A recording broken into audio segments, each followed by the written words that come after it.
Dulu saya udah sempet sampai di endoskopi, dicek gitu Iya. kan. Katanya ada klep lambungnya kurang berfungsi dengan baik. Bayarlah saya ke situ pertama kali ke ATFG. Nah, oke, setelah terapi, nah saya pulang, itu pertama kalinya saya ngerasain lagi lapar. Saya tuh udah bertahun-tahun nggak pernah ngerasain lapar karena mual terus kan. Iya. Nah pas setelah diterapi di ATFG ini yang pertama kali banget, nyampe rumah saya ngerasain lapar. Dan itu ya ampun nikmat banget gitu makannya. Makan terenak yang pernah saya rasain tuh saat itu gitu.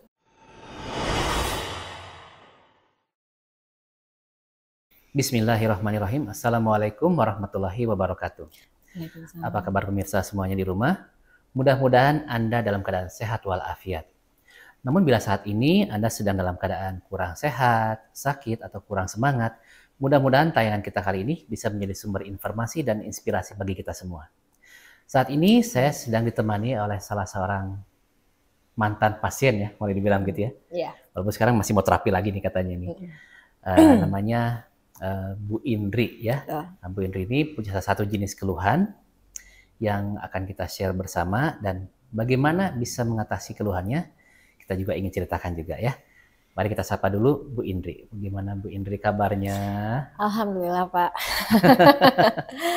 Udah sehat ya sekarang ya? Insya Allah. Ya, ini keluhannya apa sih dulu sebelum terapi di ATFG 8? Kenapa harus datang ke ATFG 8 gitu sampai harus terapi gitu? Iya.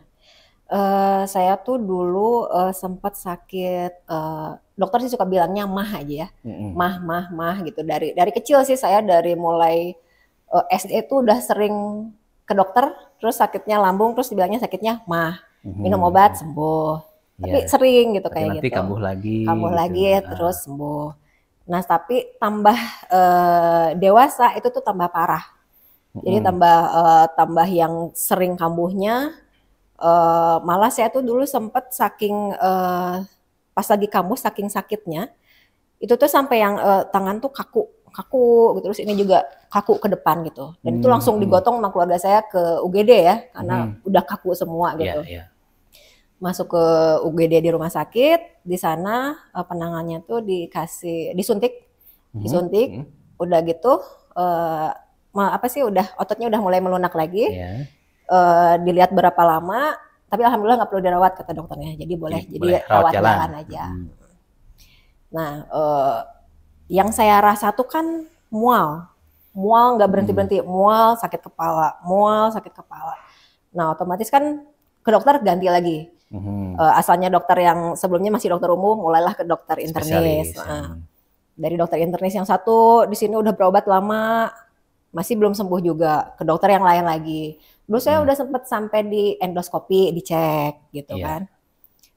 Katanya ada klep lambungnya kurang berfungsi dengan baik katanya gitu. Sudah gitu sering sakit kepala juga, di CT scan akhirnya kepalanya, tapi nggak ada apa-apa, alhamdulillahnya. Terus udah setahun berobat di dokter yang ini, minum obat terus nih nggak berhenti kan. Akhirnya oke, coba kita ganti ke dokter yang lain ya, untuk second opinion gitu ya. Gantilah ke dokter yang lain, diperiksa ulang lagi, darah semuanya. Oh ternyata ini ada bakteri katanya di lambungnya. Jadi akhirnya dikasih obat untuk membunuh bakteri. Nanti setelah itu juga setelah bakterinya hilang, kamu akan sembuh lagi. Kamu bisa olahraga lagi, sehat lagi lah. Wah saya udah seneng banget nih karena udah lama nggak ngerasain bisa olahraga tuh ya, enggak ya, karena kan mual terus, jadi jalan juga saya megang terus perut gitu karena ngek gitu, kerasa mual ngeng gitu, nggak enak, sama kepala juga pusing terus. Akhirnya saya berobat terus di situ, dikasih obat, berapa lama dulu untuk membunuh bakteri, dicek lagi di lab, emang udah nggak ada bakterinya, udah hilang, jadi tinggal menyembuhkan aja untuk si dinding lambungnya katanya. Terus lah dikasih obat terus sampai lama juga saya berobat di situ. Sekitar hampir 2 tahunan kayaknya. Tapi akhirnya saya malah jadi ketergantungan sama obat. Jadi begitu saya nggak minum obat, mual. Begitu minum obat saya enak, saya bisa aktivitas memang, saya bisa kuliah, bisa lancar lagi semua aktivitas lah ya. Cuma begitu nggak minum obat, udah mual lagi. Nah, saya nyoba juga alternatif kan, nah, ibu saya juga kan pastilah ibu yang namanya ke anak kan pengen gimana anaknya biar sembuh nih gitu, nggak tergantung sama obat terus. Alternatif ke tempat-tempat macam-macam lah ya, banyak macamnya, tapi masih juga gitu loh, nggak hilang-hilang. Sampai akhirnya suatu hari itu saya nggak sengaja sebenarnya lagi di mobil, kayaknya lagi menuju perjalanan ke suatu alternatif lagi gitu ya. Nah saya dengerin di radio. Nah, pengobatan ATFG 8, bla bla bla bla bla gitu. Saya dengerin iklannya. Oh, di daerah Kiara Condong ya dulu. Nggak terlalu jauh nih dari rumah gitu. Yaudahlah saya bilang ke mama, "Mah, cobain yuk, ini ada alternatif." Ini pertama kalinya saya ngajuin ini ya, pengobatan. Biasanya kan mama yang ngasih ya. Kesini ya, coba kesini, coba kesini, coba kesini gitu. Nah, kali ini saya yang nyoba ngajuin. "Mah, kita coba di sini." "Apaan itu?" "Saya dengar di radio katanya bisa untuk ngobatin penyakit bla bla bla gitu banyak." Ya udah, ayo. Cobainlah saya ke situ pertama kali ke ATFG. Nah, pas pertama kali di situ di terapi, sakitnya luar biasa. Nah, itu ya. Kan dia maksudnya dia menerapi memijit pakai alat ini kan, mulai dari ujung kaki sampai ke atas. Itu setiap gesekannya sakit luar biasa, apalagi pas kepala. Wah, itu udah saya yang gitu. Sampai keluar sampai nangis saya emang benar-benar ampun gitu. Sudah yang tapi selama ini karena saya selalu ngerasain sakit, jadi kan saya emang niat saya untuk sembuh tuh kuat banget, jadi tahan gitu ya. Tapi benar itu sakit. Nyampe setelah dari situ mama juga mikirnya pasti saya nggak akan mau lagi nih, karena pasti kapok nih karena udah segitu ampun-ampunan gitu waktu terapi. Terus pas di terapi juga kan saya selalu minum obat dokter kan, nggak pernah berhenti. Saya nggak berani berhenti karena berhenti saya bisa tumbang gitu. Tapi sama si terapisnya saya dibilang, "Bu, kalau terapi sini obat dokter harus berhenti." Waduh, kalau saya tumbang gimana gini nggak ada obat gitu kan, saya nggak berani. Tapi dia bilang karena kalau nggak di stop Bu, nanti kan nggak kelihatan nih efek dari ATFG-nya berhasil apa enggak ibu diobatin gitu. Paling dibantu aja Bu sama pepaya mengkol katanya gitu. Oh ya udahlah, bismillah aja saya coba gitu. Untungnya itu tuh pas bulan Ramadan, jadi lagi libur lah pokoknya. Jadi saya pikir kalau misalnya saya tumbang juga saya di rumah lah, nggak kemana-mana gitu ya. Nah setelah terapi, nah saya pulang, itu pertama kalinya saya ngerasain lagi lapar. Saya tuh udah bertahun-tahun nggak pernah ngerasain lapar, karena mual terus kan. Jadi begitu mual, itu indikasinya lapar, makan gitu. Kalau udah mual, oke, berarti udah waktunya makan sedikit, udah. Nanti mual, makan lagi. Jadi nggak pernah ngerasain lapar. Nah pas setelah diterapi di ATFG ini yang pertama kali banget, nyampe rumah saya ngerasain lapar, bener-bener lapar. Saya makan, karena itu bulan Ramadan, tapi karena saya sakit saya nggak puasa. Saya makan siang-siang, dan itu ya ampun nikmat banget gitu makannya, karena udah lama nggak ngerasain kan. Itu kerasa yang benar-benar nikmat banget, makan terenak yang pernah saya rasain tuh saat itu gitu. Nah jadi setelah itu mama kan nanya, gimana mau dilanjut lagi nggak ke ATFG-nya? Ngeliat tadi kan saya nangis kayak gitu. Ya lanjut, kenapa gitu kan aneh kan? Kenapa? Soalnya juga kaget ya? Mama juga kaget gitu. Soalnya saya jadi lapar, saya ngerasain lagi lapar dan makan enak gitu. Oh ya udah kita cobalah kan 4 katanya kan 4 kali minimalnya 4 kali kita coba nih 4 kali ini gimana efeknya. Kalau misalnya bagus ya alhamdulillah kan bisa dilanjut setelah 2 minggu sekali. Gitu. Akhirnya saya coba seminggu itu saya benar-benar berhenti akhirnya obat dokter. Saya berhentiin minum obat dokter ya. Dan aman-aman aja waktu itu? Alhamdulillah aman. Karena mungkin karena kebantu sama makan ya kan akhirnya jadi mau makan dan dibantu sama pepaya mengkel itu ya. Walaupun mual sih tetap ada, tapi enggak sampai tumbang, nggak bisa bangun yang sakit banget, nggak nyampe kayak gitu. Nggak sampai mengganggu banget gitu ya? Masih bisa terhandle gitu. Minggu pertama, kedua, sampai yang keempat tuh emang udah bener-bener enak, tapi belum semua 100% gitu. Jadi di situ saya putusin lanjutin aja mah gitu, tapi kan mulai kayak schedule-nya tuh kan kalau udah 4 kali itu jadi 2 minggu sekali kan. Nah dari situ saya mulai 2 minggu sekali. Nah udah berapa? Sebenarnya udah enak sih. Cuma saya pengen bener-bener 100% sembuhnya gitu ya. Jadi sebulan sekali dari situ. Jadi udah 2 minggu sekali, sebulan sekali, sampai akhirnya saya berhenti. Dan alhamdulillah sembuh total. Saya bisa makan duren, saya bisa makan puyem ketan. Alhamdulillah. Dulu biasanya itu yang paling dijauhi ya. Nggak boleh sedikit pun, nangka gitu, wah nggak bisa. Duren tuh nggak akan bisa banget. Nggak bisa, benar-benar nggak bisa. Makanya sementara itu kesukaan saya semua ya, duren ya, tape. Waktu kecil kan suka makan kayak gitu kan. Semenjak sakit kan nggak bisa, dan alhamdulillah bisa sampai sekarang saya bisa makan itu. Tapi porsinya tetap dijaga. Porsi dijaga, sebenarnya nggak terlalu dijaga sih, asal udah makan aja. Jadi kalau misalkan sebelum makan saya makan sedikit mungkin ya, tapi kalau udah makan saya bisa makannya agak banyak. Gitu. Jadi keinginan bisa terpenuhi. Ya, ini menarik sekali cerita dari Bu Indri ini ya, karena nggak sedikit pasien-pasien yang mengalami hal serupa seperti Bu Indri. Alhamdulillah juga banyak mengalami perkembangan. Biasanya kalau perkembangan itu dialami oleh para pasien khususnya untuk keluhan mah, ini antara terapi kedua atau terapi ketiga. Tapi ya gitu, pasien itu harus sabar karena pada saat terapi pertama itu biasanya gitu, aduh-aduhan. Ampun. Ya, aduh-aduhan, ampun-ampunan gitu ya. Kadang ada yang di ruang tunggu itu diapain itu. Iya, jerit-jerit. Nah itu, oleh karena itu, kalau misalkan merasa terlalu sakit, sebetulnya bisa komunikasi dengan terapisnya ya. Apakah itu tekanannya agak dikurangin gitu ya, supaya lebih enjoy terapinya. Tapi alhamdulillah ini Bu Indri pejuang ya. Kalau saya nggak kepikiran sih minta dikurangin. Cuma saya pikir kalau minta dikurangin nanti efeknya apa? Sembuh apa enggak? Jangan-jangan kurang efek gitu. Ya kira saya terima aja lah, yang penting sembuh gitu. Nah itu berarti hebat nih. Sekarang katanya mau ini lagi ya, perawatan lagi di ATV 8 karena masalah lambung lagi. Itu kenapa itu ceritanya itu? Jadi gini, sebenarnya sih masalah lambung kan udah nggak ada masalah ya, udah sehat. Kalau misalnya sakit-sakit dikit minum obat baru nggak sembuh lah gitu, nggak ada masalah.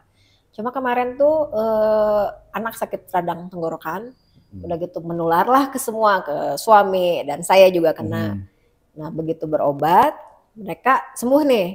Nah begitu saya sehari apa 2 hari setelah minum obat tuh lambungnya kena lagi. Jadi kayaknya mungkin saya kurang kuat sama si obat radangnya. Jadi yang berasa itu sekarang panas. Saya ngerasain sensasi panas di sini, di tenggorokan sini. Naik ke sini sampai ke pipi sini panas, sampai ke kepala. Jadi saya tuh sampai migrain. Dulu sampai migrain. Sakit banget gitu. Nah ini tuh beda sama sakit lambung yang sebelumnya ya. Kalau sebelumnya kan itu hanya mual aja gitu kan. Nah sekarang tuh mualnya nggak terlalu, tapi panasnya. Panas, dan itu panasnya ngeganggu banget. Jadi benar-benar bikin kita nggak bisa gimana-gimana gitu kalau udah lagi naik gitu. Balik lagi lah ke dokter kan. Sama dokter dikasih lah obat lambung. Mungkin nggak kuat lambungnya. Dikasih, terus saya minum. Emang better, membaik. Cuma sensasi panasnya masih tetap ada sampai sekarang. Memang sudah enggak migrain ya, udah enggak migrain lagi.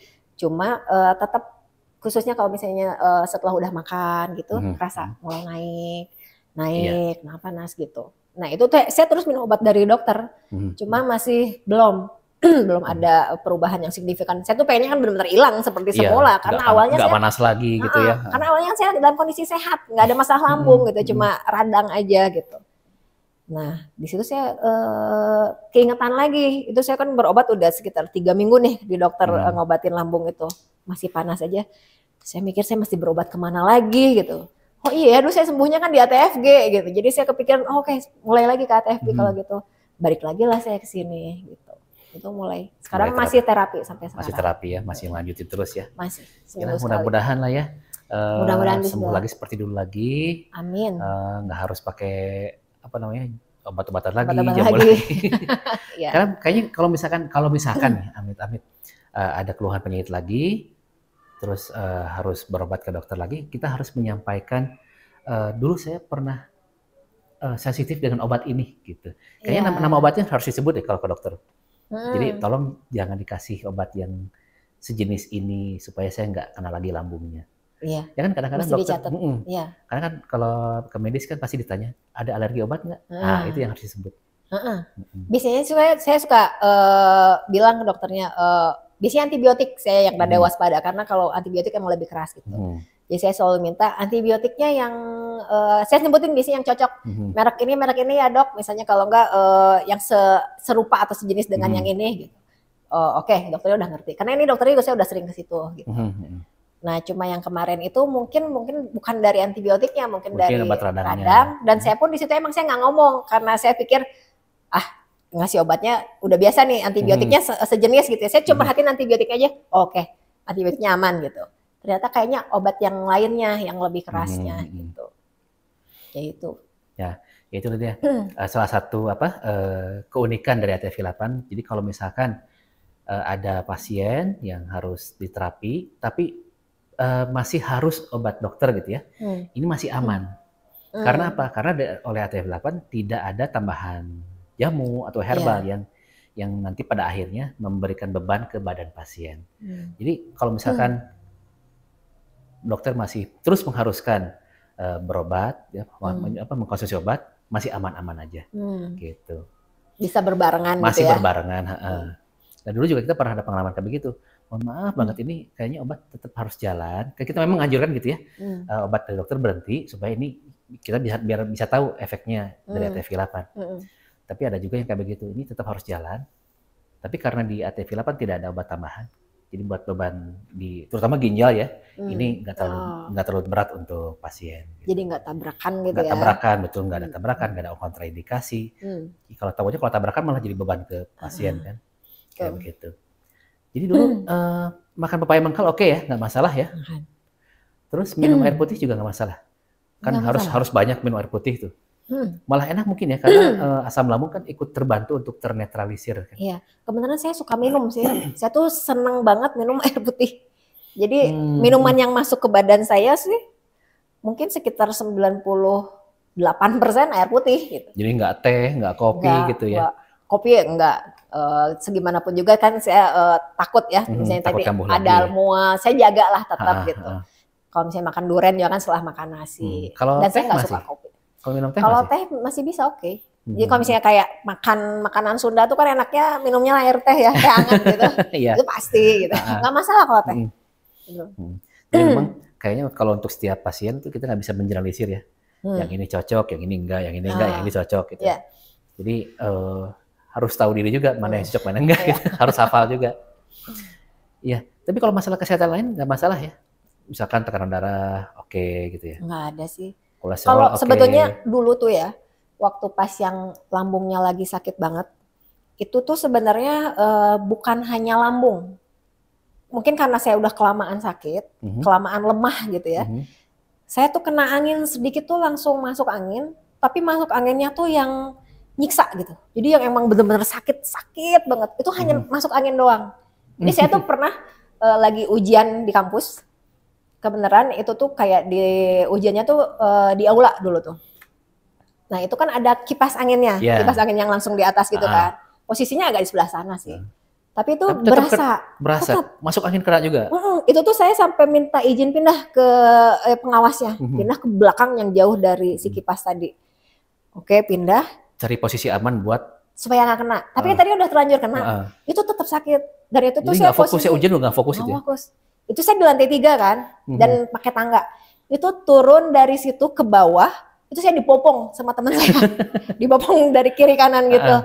Karena sakit banget. Sayanya megangin gini, teman saya megangin saya gitu biar nggak jatuh. Itu 3 lantai saya harus turun. Itu cuma gara-gara kipas angin. Masuk angin doang. Jadi sensitif, gampang masuk angin. Terus satu lagi, dulu tuh saya sering keputihan. Nah jadi yang saya rasain juga setelah yang ATFG, enggak dari yang pertama sih, udah yang keberapanya mungkinnya udah kesekian kalinya gitu ya.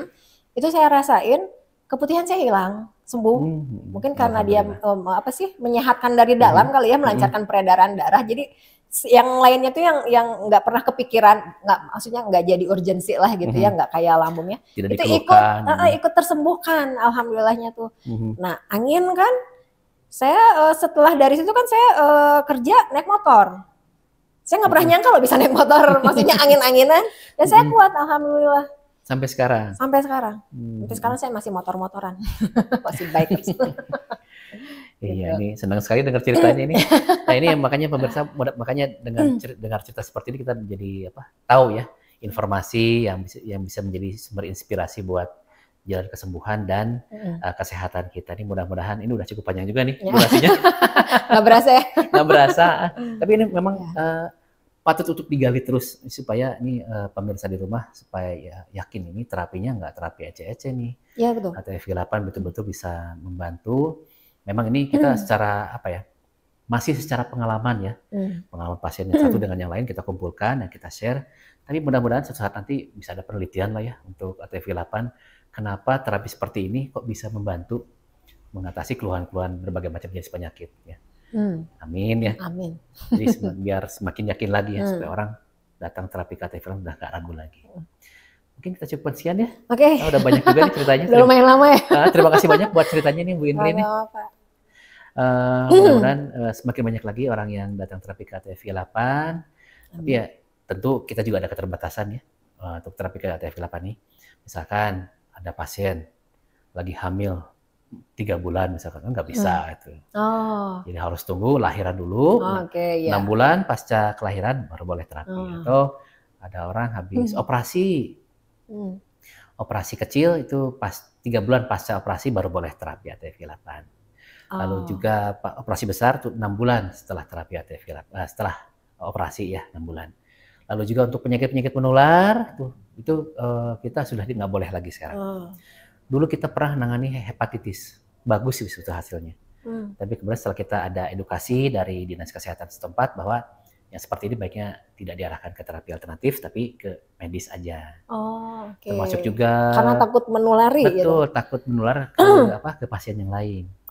Lalu juga untuk penyakit seperti TBC, itu juga dianjurkan untuk tidak terapi ATF. Kita ikuti petunjuk arahan dari Dinas Kesehatan. Tapi selain itu bolehlah. Gitu. Seperti misalkan asma, kan asma mirip sama TBC, tapi kalau penyebabnya bukan bakteri, asma masih boleh ditangani di ATF8. Kayak begitu. Ya, oleh karena itu jangan ragu untuk menanyakan, saya punya keluhan ini bisa apa enggak gitu ya. Silakan ketik di kolom komentar pertanyaan Anda atau komentar Anda, atau juga kalau misalkan ingin tahu tentang video-video terbaru kesaksian pasien atau buat tips-tips sehat dari ATF8, boleh follow akun kita ya supaya dapat update terbaru dari kita. Kita undur dulu ya. Udah lumayan panjang ini. Kami di sini Bu Indri bersama saya Kang Sindu undur dulu dari hadapan Anda. Mudah-mudahan bermanfaat informasi yang kita sampaikan kali ini. Terima kasih atas segala perhatian dan mohon maaf atas segala kekurangan. Wabillahi taufik wal hidayah. Wassalamualaikum warahmatullahi wabarakatuh. Waalaikumsalam.